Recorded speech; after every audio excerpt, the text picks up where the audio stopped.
Ladies and gentlemen, from the UCLA Center for International Affairs, the President of the United States. Good afternoon. Today in Los Angeles, the summit took place regarding the Middle East peace process. There was some forward momentum in which things happened very well. The Deputy Foreign Minister of Israel, along with the Crown Prince of Saudi Arabia and King Hussein of Georgia, met with the PLO and Israel, along with United States dignitaries, and a tentative peace agreement is agreed upon.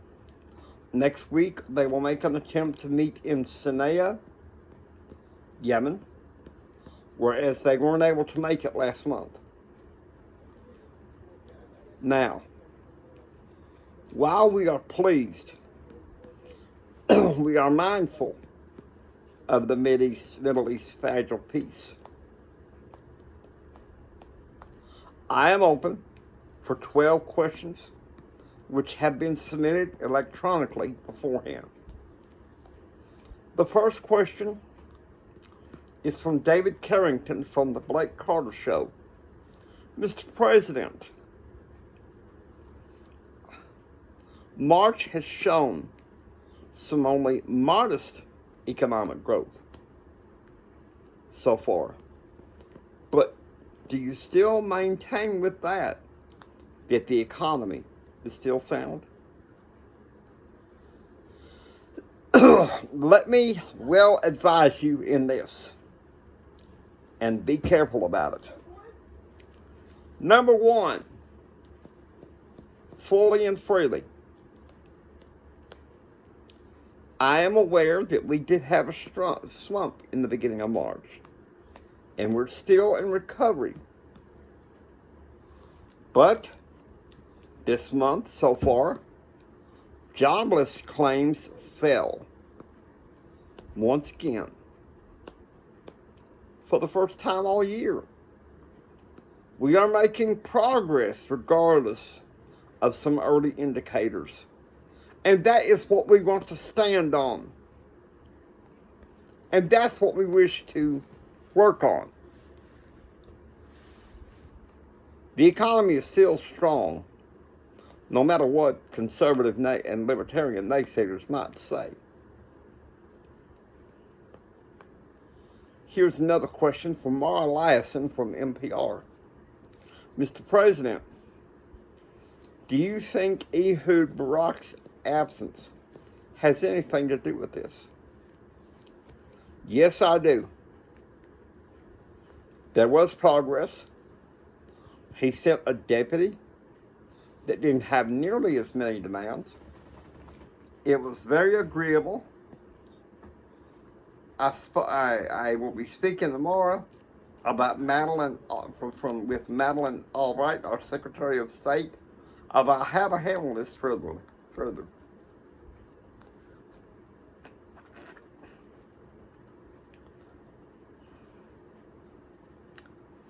Here's the third question.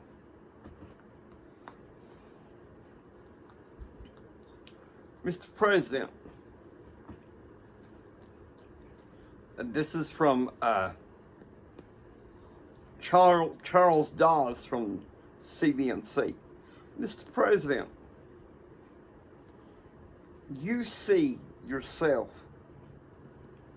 that the economy, which was at a boil in 1996, has reached a simmer in 1997.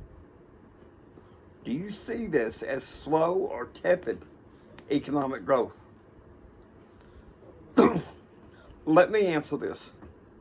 Nothing is perfect. I still maintain, regardless, that the economy is growing strong, no matter what.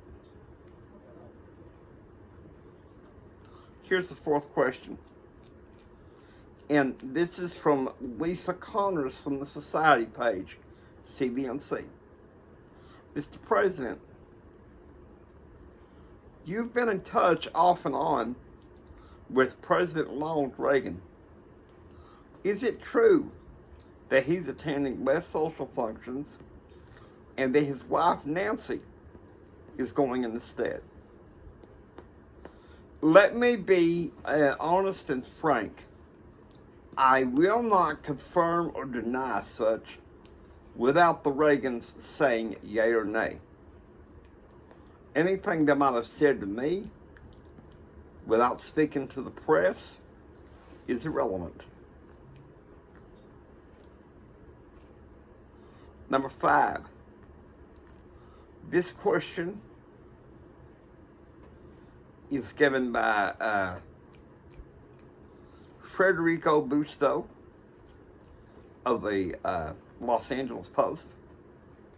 Mr. President, you proposed a legislation called Grant Give, but yet the U.S. House is sitting on it, and you have people like 85-year-old, you have people like 87-year-old Helen Bush protesting outside the U.S. Capitol. How do you respond with these protests? The protest is bipartisan. Whether the U.S. House plans to have a bipartisan approach is, well, it's beyond me. But suffice it to say, I don't think we have anything to worry about. If it's a legislation that has been passed with bipartisan support in the U.S. Senate, then I fail to see how the U.S. House also won't pass such a thing with bipartisan support. Number 5, and this is from Ledyard Pierce of the New York Post. Mr. President, regardless of what some conservatives may say, despite what's happened in your first term, the economy in 1997 is much richer and much greater than during your first term. Well, the economy is stronger. Some aspects of that, however, I cannot confirm or deny.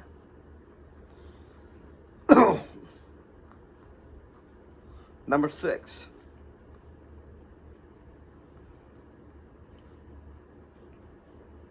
This is from Chester Davies of the UCLA Press.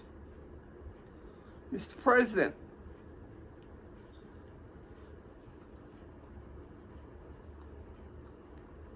what are you doing regarding gay rights and marriage?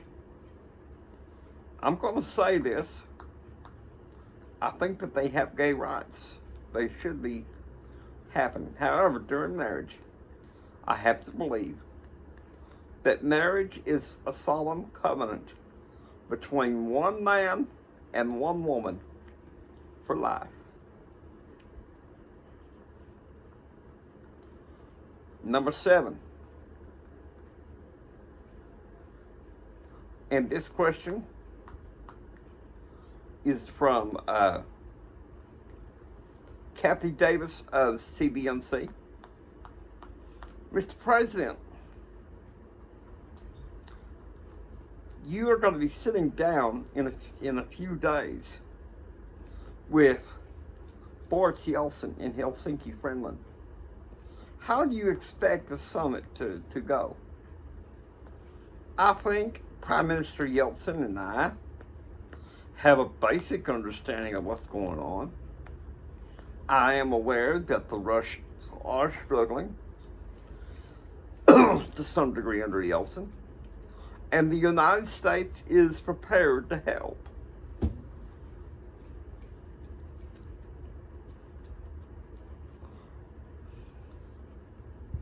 Number 8.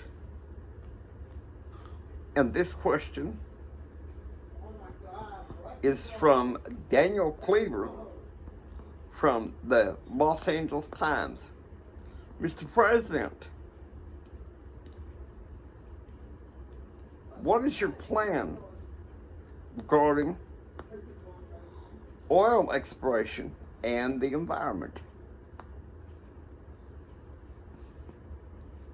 I've said this, and I stand on this.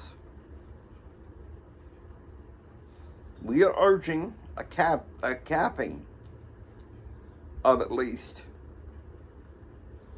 13% of oil wells in Alaska to preserve species there in order to protect the environment and prevent global warming.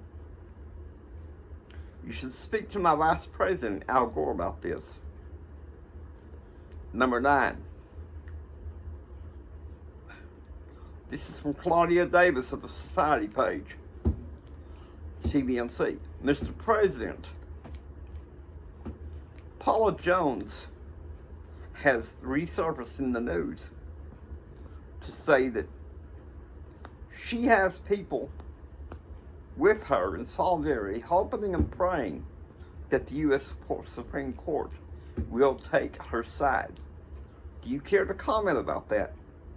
I decline to comment about that.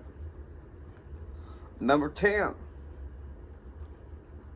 Mr. President, has Mrs. Clinton made a statement lately, this past week, about the Paula Jones debacle? I decline to comment.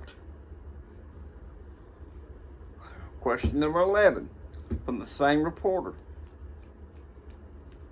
Why is it that the White House declines to comment about the issue with Paula Jones? The reason why we decline to comment is we feel like at this time we are not going to dignify this with a response. And number 12.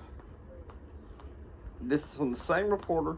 Do you still deny that you sexually harassed Paula Jones? Let me make it clear one last time. I did not sexually harass Paula Jones. I never asked anyone to lie. These allegations are false. Now, if you excuse me, I need to get back to work for the American people. Thank you.